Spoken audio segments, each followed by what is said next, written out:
Assalamu alaikum wa rahmatullahi wa barakatuh. What's going on, guys? It is Daniel. We're back here again today. Today, I'm going to be explaining the question everybody's asked me. Daniel, why did you become a Muslim? আমাকে যখন তারা প্রশ্ন করে কেন Daniel তুমি মুসলিম হলে, তখন আমি বলি এটা এমন একটা ডিসিশন যেটা আমি নিয়েছিলাম যার ভিত্তি ছিল লজিক আর বেসড অন রিজন। এটা ছাড়াও এমন কিছু মৌলিক কারণ ছিল যেগুলো আমি বর্ণনা করতে পারবো না, ডেসক্রাইব করার মতো আমার কাছে কোনো শব্দ নেই। এটা অনেকটা ইনটুইশনের মতো, এটা আমার জীবনের অভিজ্ঞতা। এছাড়াও রয়েছে বহু গভীর ভাবনা চিন্তা, বহু প্রার্থনা। তো আমি শুরু থেকে বলার চেষ্টা করব ঘটনাক্রমে। So, my name's Daniel. আমি জন্মেছি মিজৌরিতে, আমেরিকা। আর আমার জন্ম একটা মিডল ক্লাস পরিবারে। আর আমার লালন পালন যথেষ্ট উত্তমরূপেই হয়েছে। আমার পিতামাতা আমাকে ভালোবাসতেন, তারা এখনও আমাকে ভালোবাসেন। আর ধর্ম নিয়ে যতটুকু বলা যায়, আমি সেই অর্থে কোনো প্রকার গাইডেন্স পাইনি, ধর্ম নিয়ে কোনো প্রকার গাইডেন্স পাইনি।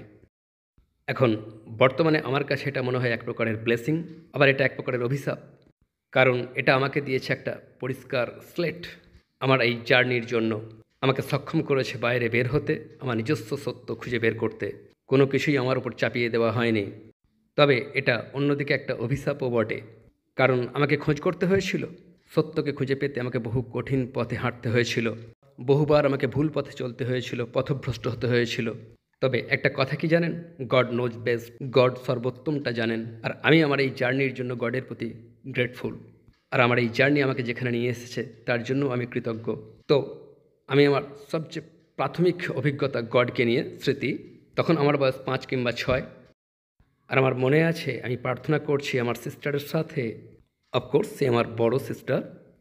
আমরা ঘুমাবার আগে একসাথে প্রার্থনা করছিলাম, আর আমার সিস্টার সেই প্রার্থনাটায় নেতৃত্ব দিচ্ছিল। আমি জানি না সে কোথা থেকে সব শিখেছিল, কিন্তু আমার মনে আছে তার সাথেই প্রার্থনায় যোগ দিয়ে গডের কাছে প্রার্থনা করে, আমাদের পরিবারের নিরাপত্তার জন্য গডের কাছে প্রার্থনা করে, যেন আমাদের পরিবার সেফ থাকে, সব কিছুই যেন ভালোভাবে চলে। এই প্রার্থনা করে আমার খুব ভালো লেগেছিল। এই প্রার্থনায় কিছু অনেস্টি ছিল, কিছু সত্য ছিল। এটা আমার জন্য ছিল something comforting. Comforting. And, as I grew up, যাদের সাথে আমি স্কুলে পড়াশোনা করতাম তাদের বেশিরভাগই খ্রিস্টান ধর্মের কোনো না কোনো শাখা, কিছু প্রোটেস্ট্যান্ট, কিছু ক্যাথলিক্স। চার্চে যাওয়ার কিছু কিছু অভিজ্ঞতা আমার এখনও রয়েছে, আমাকে আমন্ত্রণ করার পর অবশ্যই। কিন্তু একটা কথা যা আমাকে বলতেই হবে, ওখানকার কাজকর্ম আমার কাছে সঠিক বলে মনে হয়নি।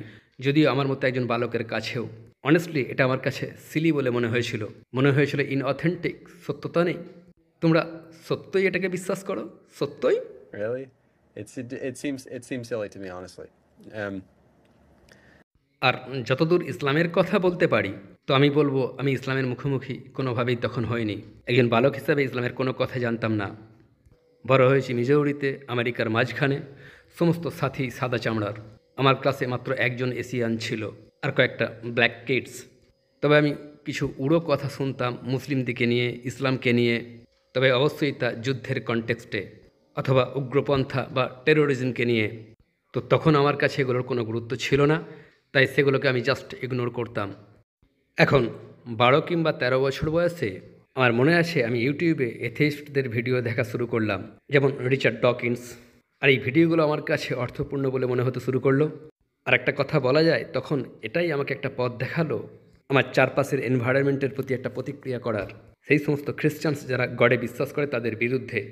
তবে একটা কথা কি, তাদের যুক্তি আমি মন থেকে মেনে নিতে পারতাম না। এথেইস্টদের যুক্তি আমি উপরে উপরে বুঝতাম। এখন যখন আমি আরও একটু বড় হলাম, শারীরিকভাবে সাবালক হলাম, আসলে যখন আমার বয়স 17 হলো, তখনই সত্যিকার অর্থে আমার আধ্যাত্মিক জার্নি শুরু হলো। আর অবশ্যই এই জার্নিটা শুরু করেছিলাম সর্বপ্রথম গাঁজা খাওয়ার মধ্য দিয়ে। um, you know, আর আসলে এটা করতে হয়েছিল যোগা করতে গিয়ে, একজন যোগীর গাইডেন্সে যোগা করতে গিয়ে। আর এটাই আমাকে শেষ পর্যন্ত নিয়ে গেল বৌদ্ধ ধর্মের দিকে। আমি বহু বইপত্র পড়া শুরু করলাম। from Alan Watts, Thich Nhat Hanh, I'm doing Kundalini yoga in my room. আসলে আমি তখন সর্ববিষয়ে জ্ঞান অর্জন করতে চাইছিলাম। এটা ছিল আমার জন্য সারা দুনিয়ার সামনে একটা দরজা খুলে যাওয়ার শুরু, যেন একটা আধ্যাত্মিক জগতের দরজা। আমি একটা কথা বুঝতে পারলাম, আমি যা দেখতে পাই তার থেকেও বেশি কিছু রয়েছে এই দুনিয়াতে। আমার দৃষ্টির আড়ালেও বহু কিছু ঘটে চলেছে। আমি নিজেই নিজের কাছে এক প্রকার স্বীকার করে নিলাম কিছু একটা রয়েছে, কিছু একটা বিরাট ব্যাপার রয়েছে। আমি জানি না এটা কি, কিন্তু তখন আমি আশ্চর্য হয়ে যেতে শুরু করেছিলাম। আমি অবাক হয়ে ভাবতাম, আসলে আমি তখন জানতে চাইছিলাম, আসলে আমার জানার বাইরেও একটা সত্য রয়েছে। এই বিষয়টা বুঝে যাওয়ার শুরু, বলতে পারেন আমি শুরু করলাম তপস্যা করা। খাওয়া দাওয়া একদম কমিয়ে দিলাম। প্রায় 20 ঘন্টা না খেয়ে থাকতাম। দিনে 20 ঘন্টারও বেশি না খেয়ে থাকা। শুধু সন্ধ্যাবেলায় অল্প একটু খেতাম। আমি বহু প্রকারের বহু রকমের ড্রাগস নিতাম, এলএসডি, মাশরুমস এইসব আর কি। একটু বেশিই নিতে শুরু করলাম। তবে পরবর্তীতে সেই সমস্ত এক্সপেরিয়েন্স থেকে বেরিয়ে আসলাম ভয়াবহ অভিজ্ঞতা, পুরোপুরি কনফিউজড। একটা পর্যায়ে এই সিদ্ধান্তে এসে পৌঁছালাম, সত্যকে খুঁজে বের করার যে পথ আমি বের করেছি তা হলো আরও ড্রাগস নেওয়া। আর আপনারা বুঝতেই পারছেন আমার জীবনে তখন কি কি ঘটে থাকতে পারে। আমি এক ডেডলকে আবদ্ধ হয়ে গিয়েছিলাম। এমনকি আমি কোস্টারিকার নেচার কাল্ট, সেখানকার জঙ্গলি ধর্মেও যোগ দিয়েছিলাম। Nature cult in Costa Rica. তো যাই হোক, এটা ছিল আমার জীবনে খুবই ক্রেজি একটা স্টেজ।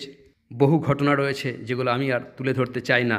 আমার মনে হয় আমি যতটুকু বলেছি আমার এই স্টেজটা বুঝে নেওয়ার জন্য সেসব কিছুই যথেষ্ট। এটা আমাকে একটা অন্ধকার স্থানে ঠেলে দিয়েছিল। শুধু অন্ধকার নয়, খুবই অন্ধকার। মুক্তির প্রথম পদক্ষেপ হলো আমার ডায়েট চেঞ্জ করা।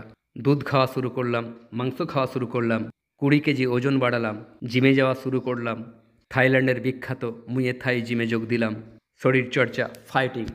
এক পর্যায়ে আমি অর্থোডক্স খ্রিস্টান ধর্মের মুখোমুখি এসে দাঁড়ালাম। আসলে এটা আমার আগ্রহের উদ্রেক ঘটিয়েছিল, কারণ অর্থোডক্স খ্রিস্টান ধর্মের কথা আমি আগে কখনো শুনিনি। এটা একটা কারণ। আর যখন আমি এই ধর্মটাকে অধ্যয়ন করলাম তখন এটা আমার কাছে কিছুটা প্র্যাকটিক্যাল বলে মনে হলো। এটার শেকড়টা অনেকটা গভীর বলে মনে হলো। এই ধর্মে কেউ ড্রাম গিটার বাজায় না। তো লং স্টোরি শর্ট, আমি অর্থোডক্স খ্রিস্টান হয়ে গেলাম। কিন্তু পরবর্তীতে আমি বুঝলাম আমি একটু বেশি দ্রুততা করে ফেলেছি, কারণ এই ধর্মটাকে নিয়ে আমি যথেষ্ট প্রশ্ন করিনি। কারণ আমি আগেই ফেড আপ হয়ে গিয়েছিলাম আমার আগের অভিজ্ঞতা থেকে।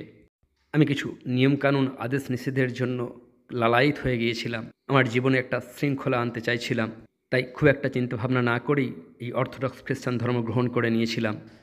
And regardless, I was going to church, every Sunday, and uh, I was even started studying at the seminary to potentially become a priest myself. একটা পর্যায়ে আমি নিজেই একজন প্রিস্ট হতে চাইলাম। তাই যেই আমি গভীরে অধ্যয়ন করা শুরু করলাম তখনই নিজেই নিজের কাছে প্রশ্ন করা শুরু করলাম, আমি কি সত্যিই এটাকে বিশ্বাস করি? যদি সত্যই বিশ্বাস করে থাকি তো আমি প্রিস্ট হয়ে যাব। আর যদি সত্যই অন্তর থেকে একথা বিশ্বাস না করে থাকি তো আমার নিজের জীবনকে আবারও পুনর্মূল্যায়ন করতে হবে। তাই এই সাবজেক্টটা নিয়ে যত গভীরে ভাবতে শুরু করলাম তো উত্তরটা পেলাম, না, এটাকে আমি বিশ্বাস করি না। আর এর প্রধান কারণটা হলো এই ধর্মটা মূলত হোলি কমিউনিয়নকে কেন্দ্র করে। আর হোলি কমিউনিয়নে কী করা হয় জানেন তো? রুটি আর ওয়াইন পান করা হয়। আর এটাই হলো সানডে লিটার্জির মূল পয়েন্ট, যেটা অর্থোডক্স খ্রিস্টান হয়ে যাওয়ার মূল পয়েন্ট।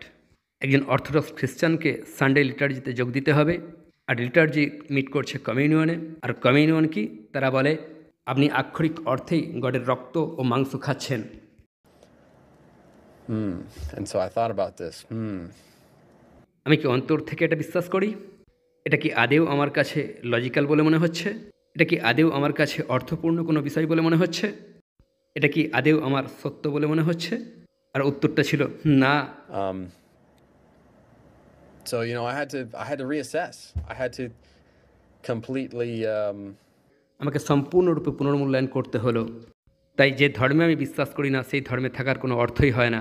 তো আমি চার্চে যাওয়া বন্ধ করলাম আর নিজেকে কমিউনিটি থেকে সম্পূর্ণরূপে বিচ্ছিন্ন করে দিলাম। আর এটাই হলো আমার জীবনের নতুন এক অধ্যায়ের শুরু। আবারও আমি পথ হারিয়ে ফেললাম। I will say I was quite lost then. So then it all begins, right? I first became curious about Islam. দেখলাম আমার একজন বন্ধু ইউটিউবে ইসলামিক ভিডিও আপলোড করতে শুরু করেছে। আপনারা হয়তো সবাই তাকে চেনেন, আমার বন্ধু ববিজ পার্সপেক্টিভ অন ইউটিউব। আমরা প্রায় 2 বছর ধরে বন্ধু। আমরা প্রায় বেশ কয়েকবার আলোচনা করেছিলাম। আমি দেখেছিলাম যে আমাদের দুজনের যুক্তিবোধ প্রায় একই।